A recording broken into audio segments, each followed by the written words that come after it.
Hello po, magandang gabi sa lahat. Palakpakan natin ang Panginoon. Pagkakataon na ito. Kahit tayo ay hindi magkakasama sa iglesia, sama-sama naman tayo virtually, ika nga. Bago po ako mag-umpisa sa paghahayag ng salita ng Panginoon, nais ko po na ang lahat ay pumikit muna, damhin ang presensya ng Panginoon. Sabay-sabay po tayong manalangin ngayong gabi.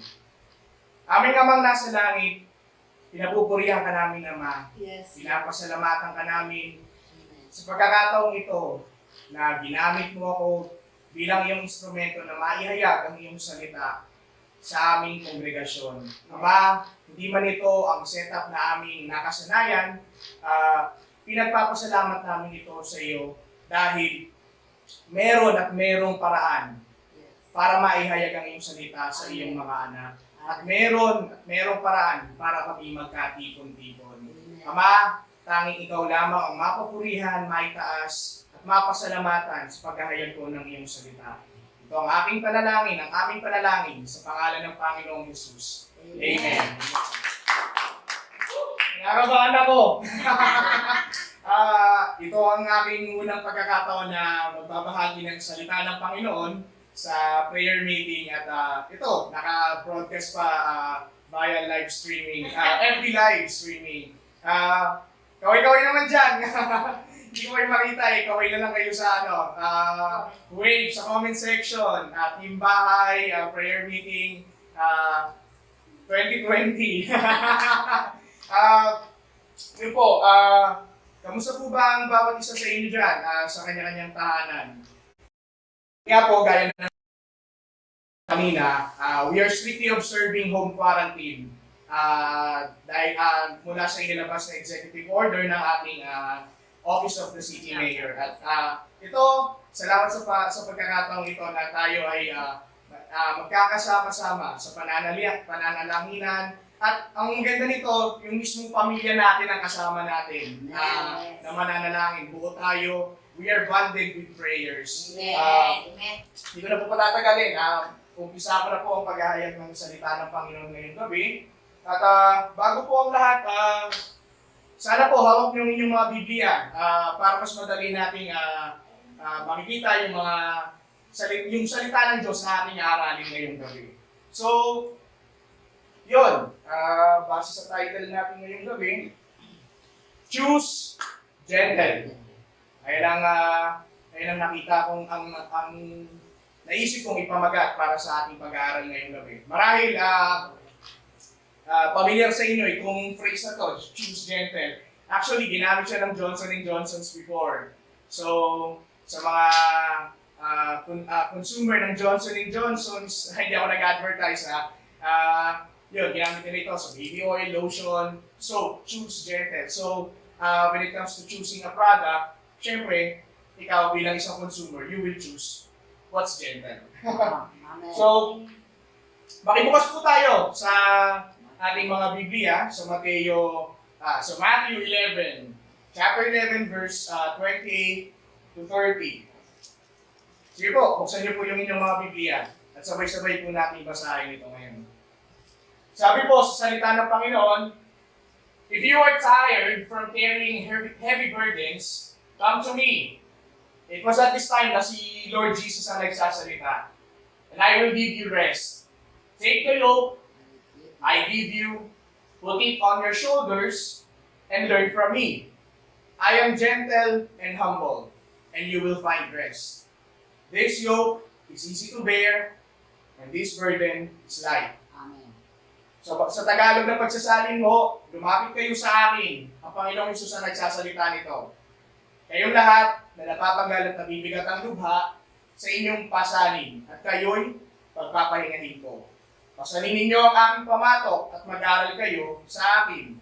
Ako'y maamo at mababang loob at makasusumpong kayo ng kapahingahan para sa inyong kaluluwa.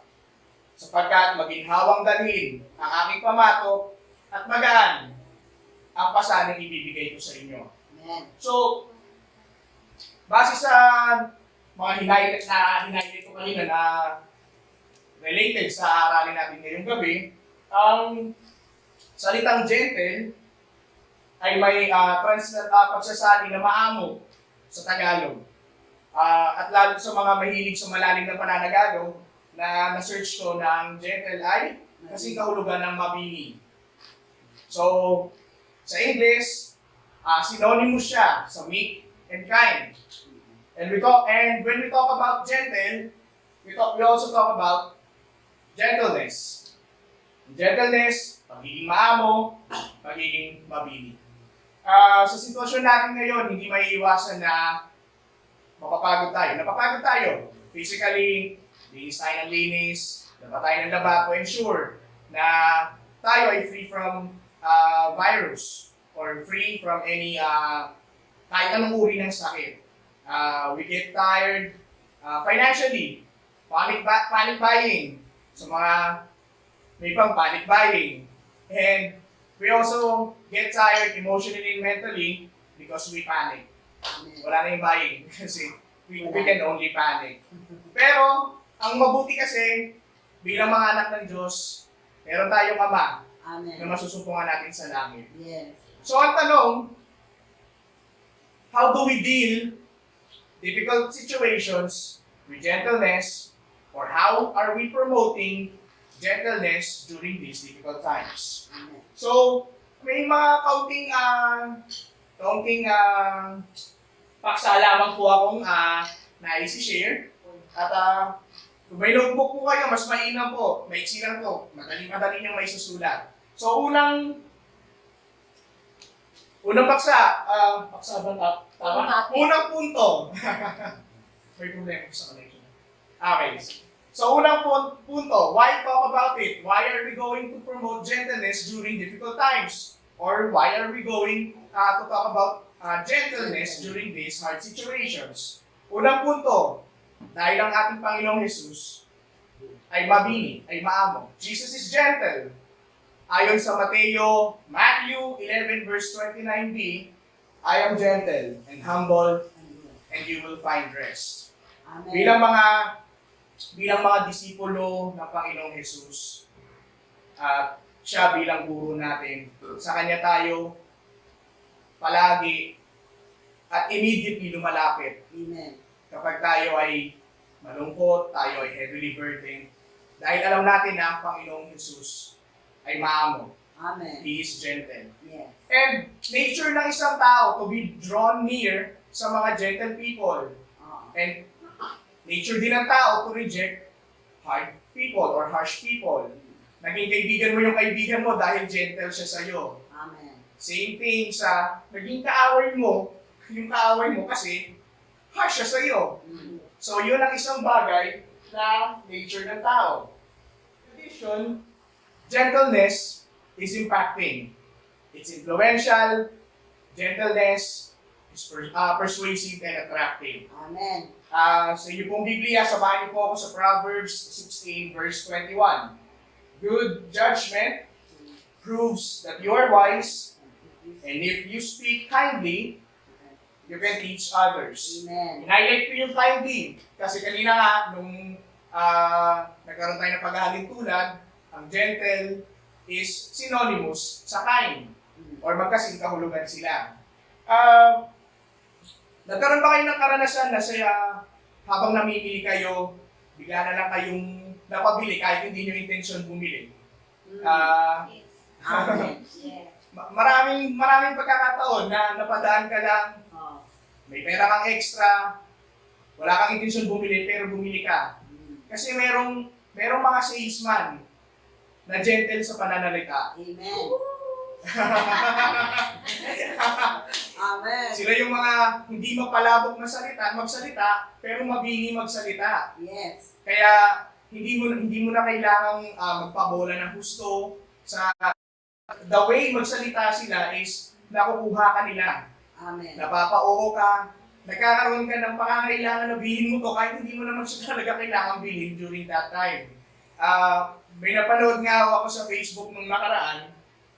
Nagtitinda lang siya ng mga panghiwa ng gulay, tapos sa jeep siya nagbibenta. So ngayon, yung isang netizen, binidyohan siya habang nagpe-present siya. Kahit ako, habang nanonood, nainganyo akong bumili. Kasi nga, ang galing niya. Tapos, wala siyang hindi siya mapalabok magsalita. Talagang kung ano lang yung binibenta niya, yun lang. At may kita mo yung sinseridad na, Amen. na kung ano yung produkto niya, Yun na. yun yung masasatisfy ng pangangailangan mo. At sa dulo ng video, yung netizen, bumili siya hindi para gamitin niya, kundi ipang regalo niya. So, gaya nga ng sabi ko kanina, gentleness is persuasive. Gentleness is attractive. Even young girls gets attracted sa mga lalaking mabini magsalita. hindi nagugustuhan ng mga babae yung masyadong magaspang magsalita. Which is why gentleness is impacting, it's influential. Amen. Amen. Amen. Kinakabahan ako. Kinakabahan ako dito. Kaway-kaway ulit dyan sa mga nasa kanilang bahay. Wave-wave lang. Yun, so, sunod po, why are we going to talk about gentleness during these hard times or even in good times? Or why are we promoting gentleness? So, ang pangalawa ko pong punto ay God blesses the gentle. Amen. Samahan niyo po ako sa Matthew 5, verse 3. Ang sabi po doon, blessed are the meek, for they will inherit the world. So, in-highlight ko ulit yung meek, isa yun sa mga words na synonymous sa gentle. And being gentle or gentleness itself, it improves the quality of relationship that we have with one another. Being gentle is by starting talking to them or treating them lightly. We win our clients when we talk gently to them. Even a basketball team, they win as one when they gently treat each other or each teammates gently. So malaking bagay ang pagiging gentle natin sa kung paano tayo nakikisalamuha sa ating mga kapwa. Lalo na sa panahon ngayon na may lockdown, may community quarantine, sa boundary, mahirap makapasok, mahirap makalabas. So, naiintindihan natin na ganun yung kalalagayan, ganun yung sitwasyon, yung burst ng emotion, matindi, pero still, let's promote gentleness during these difficult times. Yes. Let's promote gentleness during these hard times, not only in good times. Amen. Another thing is, gentleness conveys love and respect. Isa sa mga nabasa ko sa libro ni Pastor Ed Lapis is, the way of wisdom is the way of love and respect.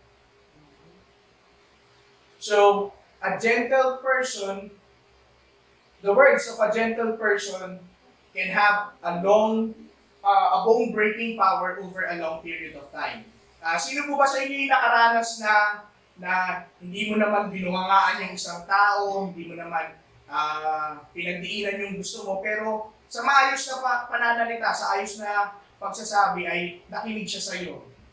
Nakinig siya sa iyo, sinunod niya yung ipinayo mo. Nakikita ko si Jeff, lumingon kay Ate Wes. Sorry. So merong experience si Jeff na may ipinayo siya kasi si Jeff talagang soft-spoken. Yeah. Tama ba yan? Soft-spoken. Yeah. Hindi siya yung hard magsalita, maliin magsalita. Talagang malumanay. Maganda example yun, Jeff. Kaya pala tumingin eh. Ang ganda kasi nung pagkakalingon eh. Malumanay din ako. Yan shoutout ko si Jeff. Yun, nakaranas ba kayo ng mga ganung pagkakataon na malumanay yung sinabi, mahinahon, and yet, yung naging response ng tao is in-accept niya, tinandaan niya, kasi pinamuhay niya yung pinayo mo ngayon. Kasi nga, isa sa mga nature nating mga tao is we draw to gentle people and we reject hard people. Amen. So, magandang pagkakataon yun dahil kung may isa kang nagawang ganon, meron pang susunod at meron pang susunod. So, kung meron pang experience na ganon, make it a practice, and kung mas mainam, share your tips and tricks. Ika. Amen. So, there is power in gentleness over hardness and irritation. Mas pakikinggan ka, mas magkakaroon ka ng quality, mas magandang quality ng relationship if you have if you choose gentle words over dun sa mga magagaspang na pananalita. Amen. Builds up one's character, builds up one's spirit. Amen. So, yun. Konti na lang. Malapit na ako matapos. So, minutes na ba? Wala pa, 8:10 pa lang. 10 pa lang. So, Sige lang, bilis ako. nakabahan ako. So, yun. Huling punto ko na po ito. Regarding sa topic natin, choose gentle.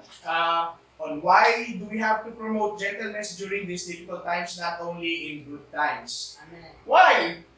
Pangatong punto, fruit of the Spirit is gentleness. Amen. Actually, marami yan, pero syempre, ang topic natin ngayon is gentleness. That's why I highlighted it. So, samahan niyo po ako sa inyong mga Biblia sa Galatians 5, verse 22 to 23. So, sabi doon, God's Spirit makes us loving, happy, peaceful, patient, kind, good, faithful, gentle, and self-controlled.